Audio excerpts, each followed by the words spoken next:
Histórias sobre injustiças tendem a tocar o coração de qualquer espectador e estimular uma revolta contida. A identificação é imediata, porque automaticamente nos colocamos no lugar da vítima e não queremos de forma alguma passar por algo similar. Além disso, ver uma pessoa inocente sendo acusada de fazer algo que sabemos que ela não cometeu alcança nossa empatia e desperta uma inquietação devido à impotência. Afinal, no caso de um filme, somos incapazes de fazer algo a respeito. Somos testemunhas oculares que não podem ajudar no caso. Milagre na Cela 7 nos mostra exatamente isso. Porém, o que contribui ainda mais para toda a dramaticidade da narrativa é o amor genuíno de um pai e sua filha. Ambos são extremamente apegados. É visível e comovente o carinho que sentem um pelo outro, além de existir um sentimento de amizade, como se os dois fossem da mesma idade, e de certo modo são. A própria avó de Memo diz isso, utilizando-se de um eufemismo para explicar a condição dele, que nas palavras de pessoas mal intencionadas ou instruídas, é tido como louco ou estúpido, quando ele simplesmente sofre de uma deficiência intelectual, que o faz encarar a vida da mesma forma que sua filha, de um jeito ingênuo e puro. Mas apesar dessa desvantagem, ele possui uma rotina bastante normal. Memo tem uma família, uma ocupação que sua limitação cognitiva não consegue afetar, na verdade até parece apropriada, visto que o faz tratar as ovelhas com muita afeição, inclusive ele as nomeia, e cuida de sua filha, ao mesmo tempo em que é cuidado pela avó Fátima. Como qualquer pai que tenta fazer sua cria feliz, Memo não só quer seu bem-estar, como busca realizar seus desejos. Assim, quando Ova passa a admirar a mochila Reid na vitrine de uma loja, o personagem logo se vê disposto a fazer de tudo para consegui-la. No entanto, outra garotinha chamada Seda consegue a mochila primeiro, devido à melhor condição financeira de seu pai. Alguns dias depois, Seda, enquanto brincava com seus amigos, se depara com a presença inesperada de Memo. A garota, sabendo que o personagem queria a mochila que ela comprou, começa a brincar com ele, enquanto se locomove até uma costa alta, um acidente geográfico constituído por uma encosta íngreme. Ela acaba subindo na beirada e, sem dar atenção aos avisos preocupados de Memo, a menina escorrega, bate a cabeça em uma pedra e morre. Quando os pais de Seda se dão conta do sumiço dela e vão procurá-la, acabam a encontrando nos braços de Memo e, automaticamente, o culpam pela morte. O protagonista, sem entender direito a situação, não consegue se defender, nem explicar o que houve e se torna bode expiatório da negligência dos pais, principalmente do oficial de alta patente. Assim, é coagido a assinar uma confissão e é enviado à cadeia. Quando Memo está sendo levado, ele grita para Ova que o gigante de um olho só viu. Através de um flashback, descobrimos que a frase se refere a uma rocha perto do local onde Seda escorregou, e por acaso, onde um desertor do exército decidiu fazer seu esconderijo. Ova vai até o local, devido à dica de seu pai, e encontra o sujeito, que diz ter visto tudo. No entanto, quando Ova retorna com Fátima, o desertor foi embora. A menina, crente que ele retornaria, começa a visitar o local com regularidade, na esperança de vê-lo novamente. Os colegas de cela de Memo pensam que ele é um matador de crianças, e o espancam quase até a morte.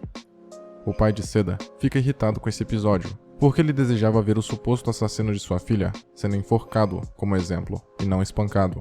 Assim, os prisioneiros são ordenados a não tocarem em Memo, que é sentenciado à morte. Com o tempo, os colegas de cela percebem que Memo é mentalmente incapacitado, e seria praticamente impossível ele ter feito o que o acusaram de ter feito, chegando à conclusão de que o veredito era injusto. E depois que o protagonista é esfaqueado enquanto tentava proteger um outro prisioneiro, eles passam a querer ajudar Memo a rever sua filha antes que fosse enforcado. Desse modo, é arquitetado um plano para que Ova seja levada para a cadeia escondida, porém, a um alto custo. Quando Fátima percebe que Ova se foi, ela sofre um ataque cardíaco e morre. Em certo momento, a menina conta ao diretor da prisão sobre a testemunha, fazendo com que o sujeito investigue o local e encontre a arma. O diretor se sente motivado a se mobilizar a fim de procurar o desertor, mas quando ele aparece, o pai de Seda o convoca para fazer algumas perguntas e, no meio de uma resposta, ele atira na cabeça do sujeito, alegando que ele tentou escapar. Ao saber que havia uma testemunha que pudesse inocentar Memo, o tenente-coronel mata o indivíduo a sangue frio, demonstrando plena ciência de que estava conspirando para a morte de um homem inocente. Ele não tinha como saber como Memo era puro e bondoso, como uma criança, mas tinha noção de que o acusado não podia ter cometido tal atrocidade devido às suas limitações cognitivas. O problema é que ele já tinha se despido de toda possível culpa pela dor que estava sentindo e a direcionado completamente para o protagonista, e não queria e nem podia voltar atrás. Primeiro, por sua personalidade rigorosa, moldada pelos vários anos no exército, que talvez o impedia de assumir que estava errado. E segundo, porque assumir a inocência do homem que pensou ter matado sua filha seria ter que lidar com sua responsabilidade no caso, sem um bode expiatório para se livrar desse sofrimento. Seria, de certo modo, assumir que a culpa na verdade foi sua, por não ter dado a devida atenção à menina. Não temos como afirmar, mas alguns detalhes indicam que o personagem não era um pai exemplar. Embora tenha comprado a mochila que a garota queria, isso não é prova de carinho e atenção. Pode apenas indicar que ele atendia seus desejos de consumo para compensar sua ausência contínua, tanto emocional como fisicamente. Inclusive, quando sua esposa pede para ele procurar a filha, é possível perceber a insatisfação do sujeito por ter que realizar a tarefa.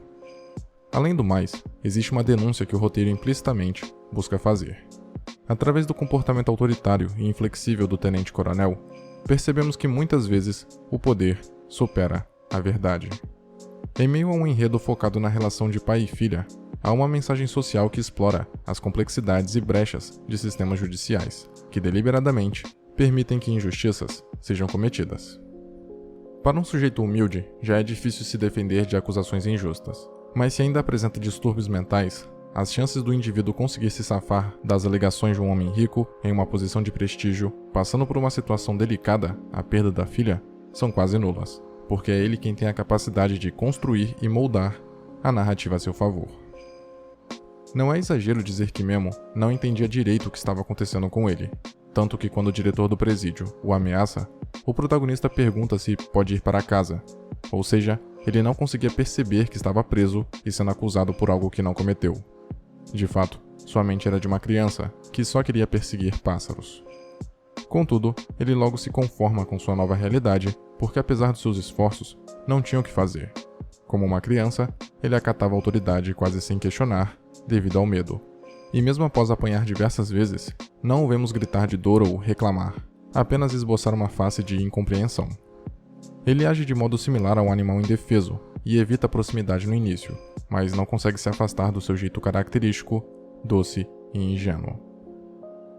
É dito que Memo tem a mesma idade de sua filha, uma frase que atesta sua falta de malícia. Porém, quando vê a forca do lado de fora, imediatamente ele entende o que aquilo representa. Inclusive, essa é uma cena forte, justamente devido à ingenuidade do personagem ter sido estabelecida de maneira unilateral. Isto é, não o tínhamos visto sendo astuto até aquele momento. A audiência não imagina que ele pode relacionar o objeto com sua execução. A relação de Memo e Ova é bem particular devido às suas similaridades. Eles se entendem, mesmo estando em fases diferentes. Porém, a menina é bem mais esperta do que o público imagina. Por mais que ela se refira à morte do jeito que foi ensinada, dizendo que a pessoa vira o anjo, ela sente a tristeza dessa constatação, mesmo sem ouvir uma palavra forte, evitada para não impactá-la ou preservá-la do significado. Porque, de qualquer forma, a menina sabe que isso significa que nunca mais verá a pessoa que, supostamente, foi para o céu. Ainda que Ova pense que virar um anjo seja uma coisa boa, quando Fátima morre, imediatamente a menina compreende que não teria mais ninguém para cuidar dela e que agora ficaria sozinha. Mas não é isso que acontece. Graças à ajuda de seus companheiros de cela, de um guarda e do diretor da prisão, Memo, junto de sua filha, são colocados em um navio para fugirem do país sob a justificativa de que queriam escapar da violência policial. Contudo, isso só foi possível graças ao sacrifício de Yusuf, um presidiário quieto que sempre era visto olhando para uma imperfeição na parede, que para ele se assemelhava à árvore na qual o personagem enterrou sua filha.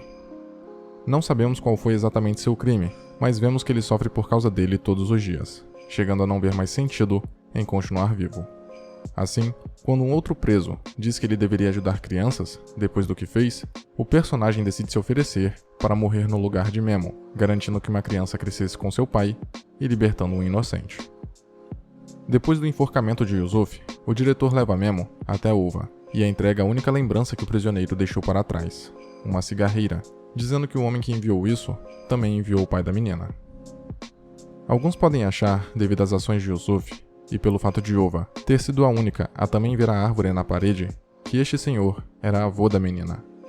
Alguns fatores que contribuem para essa teoria são a falta de informação acerca das circunstâncias que levaram ao relacionamento de Memo com a mãe de Ova e a morte prematura dela. O protagonista conta que conheceu sua esposa em um casamento arranjado por Fátima e que não houve festa, porém, ele não sabe contextualizar o que aconteceu. Essa passagem apresenta a possibilidade de Memo não ser o pai biológico da criança.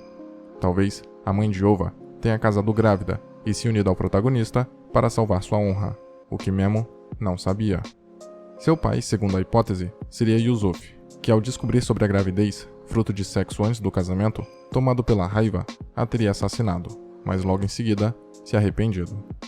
Então, ao ter conhecido sua neta por acaso, viu uma chance de se redimir e, antes de sua morte, pediu que entregassem um presente para Ova como sinal de seu parentesco. Contudo, em nenhum momento, o filme realmente aponta para isso. É bem mais provável que todas as possíveis ligações sejam apenas coincidências. Afinal, o roteiro nem ao menos sugere um vínculo familiar ou histórico entre os personagens. O próprio Yusuf deixa claro que seu sacrifício seria apenas a sua maneira de pagar pelo seu crime, ao mesmo tempo que salvaria uma vida inocente. Ou seja, diferente do que a cena inicial podia indicar, mostrando que a pena de morte havia sido abolida anos depois do que vemos no enredo, Ova cresceu com seu pai, graças às ações de presidiários que, ao contrário do estereótipo, demonstravam mais humanidade e hombridade do que aquele que perdeu a filha. Prestes a se casar, e segurando a cigarreira que lhe foi dada pelo homem que salvou seu pai, o único pertence que ele tinha, os olhos marejados de Ova não significam tristeza pelo que lhe foi retirado, mas alegria por ter recebido um milagre.